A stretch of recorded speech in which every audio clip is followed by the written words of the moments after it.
We move on right away to the next, or to the first thought leadership session in this event. And our speaker is the first CEO of Elevate Africa, and he has led transformative work in governance, economic development, and investment across Africa. His experience in policy reform, institution building, and high-level partnership development continues to shape the organization's expansion and its mission to spotlight African excellence. His insight on strategy, systems, and sustainable impact brings a strong voice to the very first edition of the Gatekeepers Conference. Please, ladies and gentlemen, special guests, welcome upstage with me Mr. Daniel Ikuenobe, the CEO of Elevate Africa. Please, a warm round of applause. Thank you, sir. Thank you so much. It's a pleasure to be here. And following the lead of the first speaker, I will stand on all existing protocols. So, are the slides ready? I have a small deck.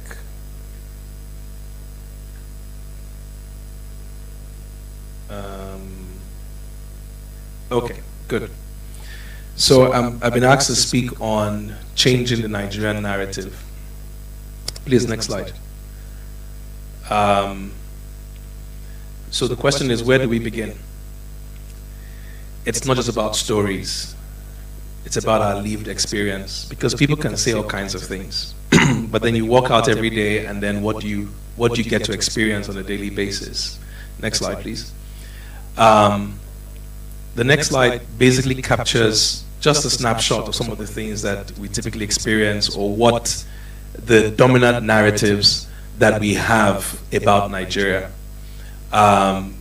We have conversations around corruption, and some say it's endemic or systemic. There are conversations around insecurity or safety issues in the country, widespread, issues around environmental degradation, and all of that. And I think it's a collective lived experience. But sub to all of this, there are so many great things happening. And someone said once that what you focus on tends to what? Expand. Right? I remember during the global recession in 2008, I had this conversation with someone, and I had a similar conversation with someone during COVID, after COVID.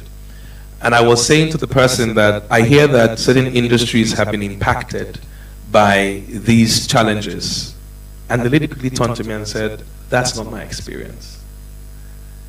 And said, "Business for me has never been better." And so the question is what you pay attention to. But I would like to look at it as is first, and then we say, what can we do about it? And then where do we see our country looking forward? I like to see everything as a stage. So it's like,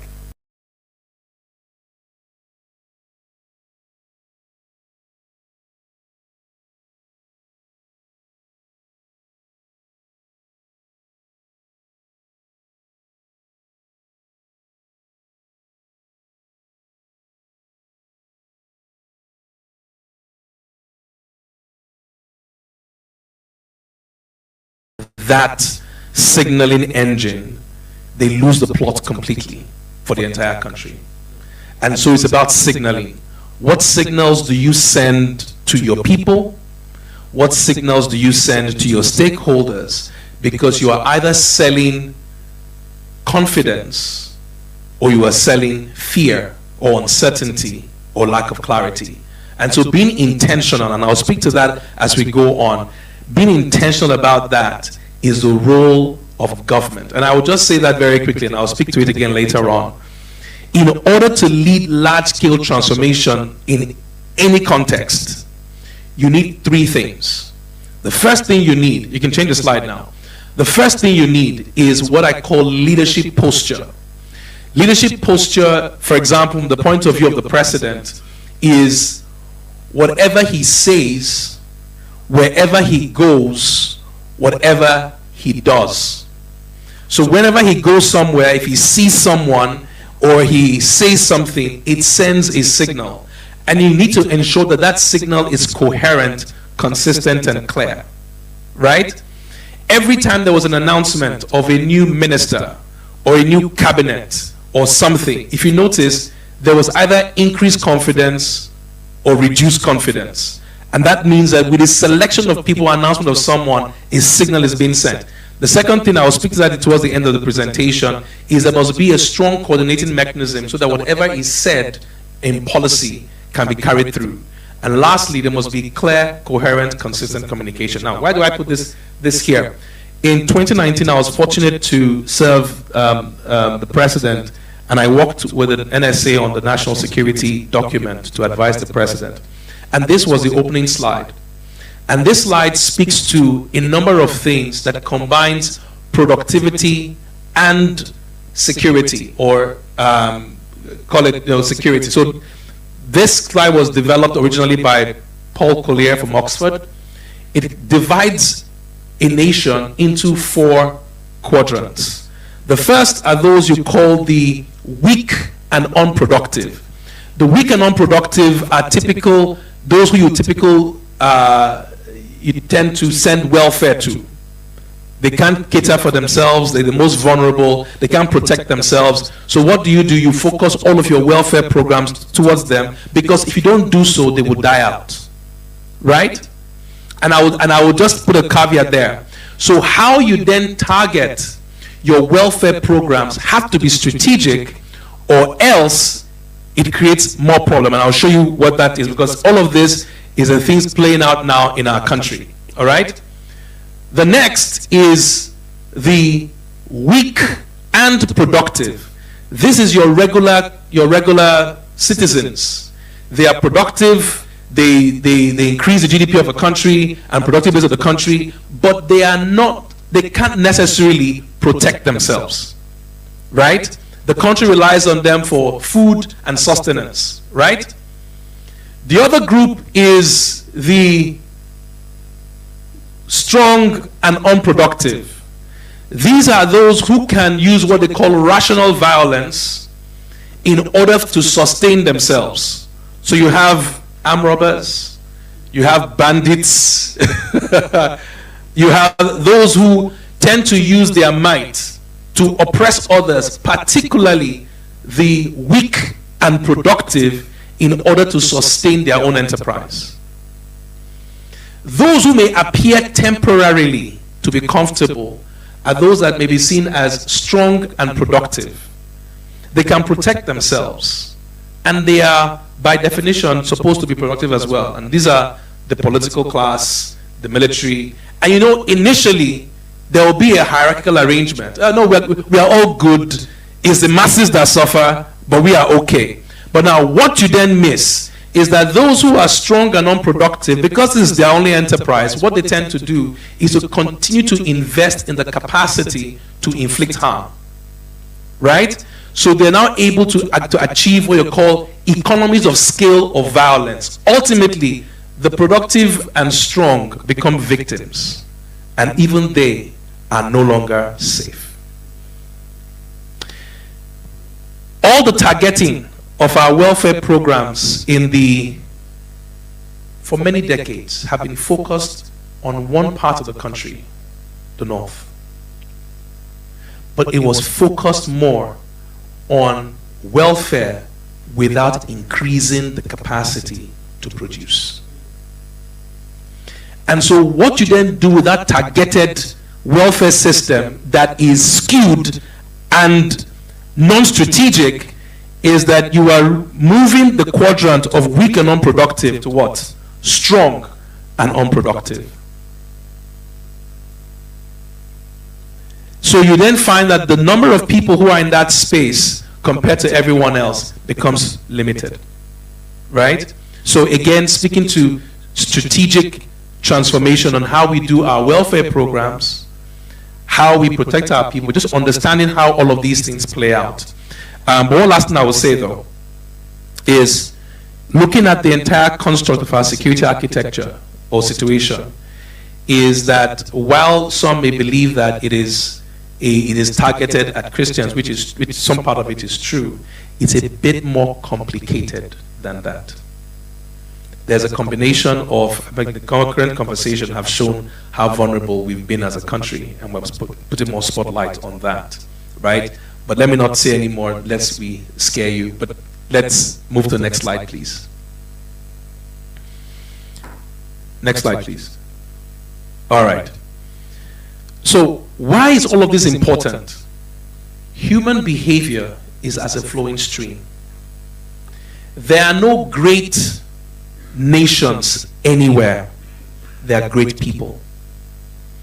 Because how well a nation performs is the summation of how the individuals within that nation perform.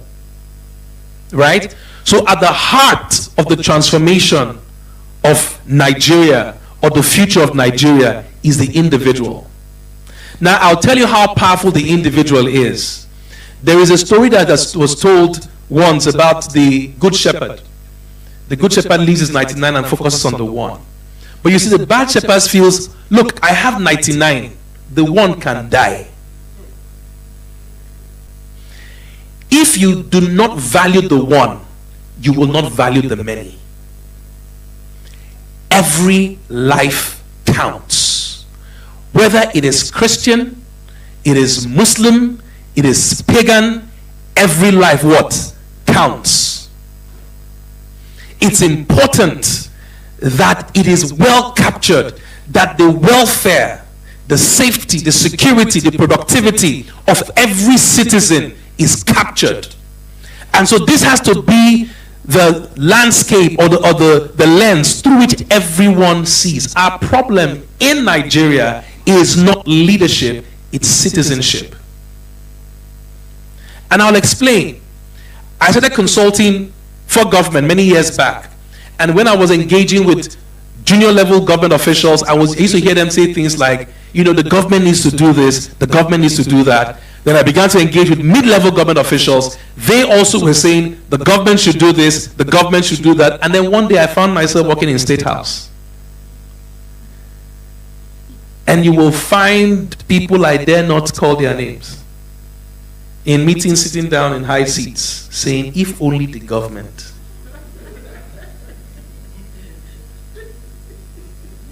And so you wonder to yourself, so who is government? And so these were bad practices that we learned as citizens. And when the time of responsibility comes, you do not realize that it has shifted. You are now responsible. And so how do we change the Nigerian narrative? It begins with me. You have to come to the place where you realize that I am government. You have to take agency for yourself, for your family, for the future of your immediate community and everyone else. Because listen, leadership is taking responsibility. Nothing more, nothing less. And so how do we find responsible citizens who are taking agency and demonstrating leadership? There are two ways. You can find leaders through their internal motivation, which from a systems perspective, you cannot easily determine or define or get that internal motivation to be stirred up. The other is environmental conditioning, right? The power of a strong context. So what we need to, what I'm trying to say here is, if you look at the environment, what the environment signals to you is that character, competence, capability is not valued. That's the signal. And so we need to be signal architects as a people if we're going to change the Nigerian narrative. And I'll show you how that works. And I'll put this across board. When government will give, and I did this analogy during the amnesty program in Niger Delta.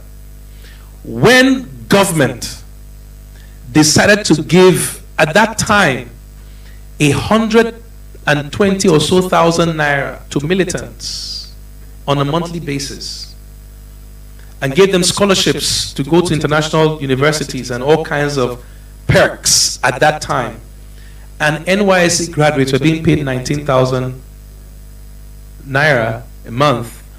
What we're basically saying to citizens is that it is more profitable to take up a gun than to go to school. That was the signal. Because, and then I sat down with the head of CSR for all the big tech companies. They were spending millions on programs like Big Brother Africa and the like, Motina Dance Hall and things like that. And I said, what happens to Jets Club? What happened to Debating Society? And he said, it doesn't give us clicks or likes. Let's not kid ourselves. So the corporates also funded or financed this beast. Are we together? Follow the money. Follow the investments. They send signals. And what is he saying to everyone else? He says, who school help?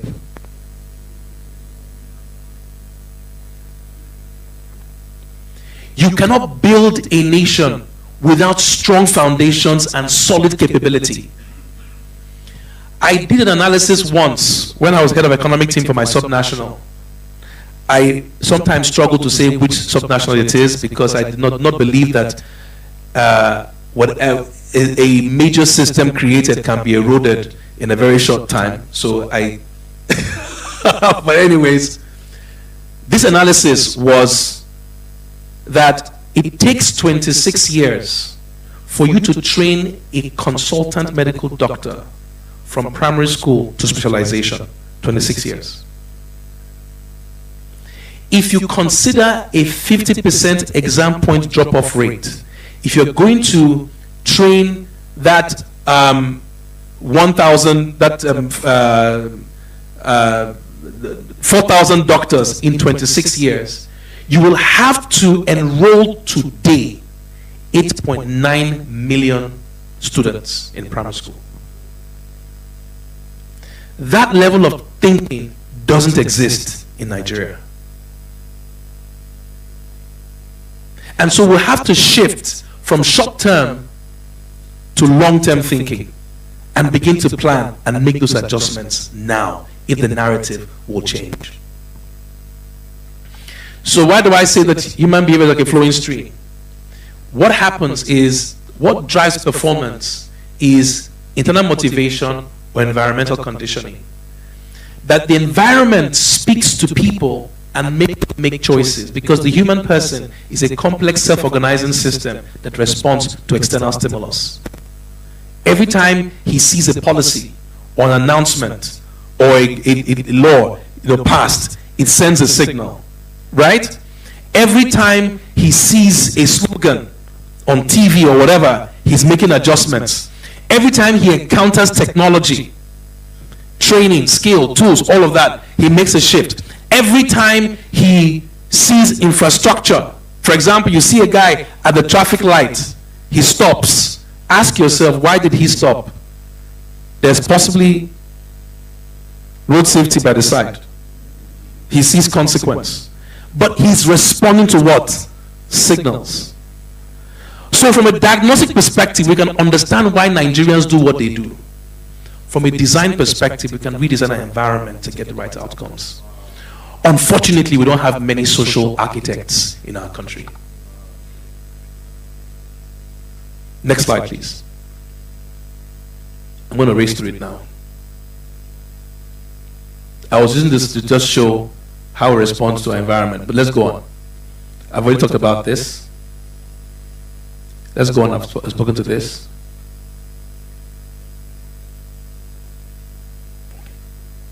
Okay. Incentives influence individual choices. Next slide, please. Values, okay. Identity, let's go on. I was going to talk about this, but to speak to identity, and I'll round up with this. What's in a name, right? My kids, we remind them every day that your name matters. The three things that shape a person's identity or his values or his sense of being is family, religious community you belong to, and your education, your school. Right? And these are the things that give you your values, and it's those values that then shape how you make your choices. All right? And so what's in the name? I'll just read this quickly. My name is Oseaga Ikuenobe. What it means is that it is God I serve, or I'm in the service of God. And so I can never be overcome by evil. That sense of identity is communicated to the children. And so they walk with that consciousness. So the question is, when you step out, what is your personal identity? What is your sense of values? How is that shaped? And how do you come to the conclusions of who you are and what you're doing? So I would say this, in the spirit of agency, how we transform the Nigerian narrative is, one, we take on agency for our lives and our future. We redefine and build those values for ourselves, beginning with us, our families, our communities. And lastly, ensure that everything we do from here on is captured by those signals, because ultimately you will find yourself in offices or positions of responsibility, but what you do there would have been shaped by the values and the value that you bring to the table. Thank you very much.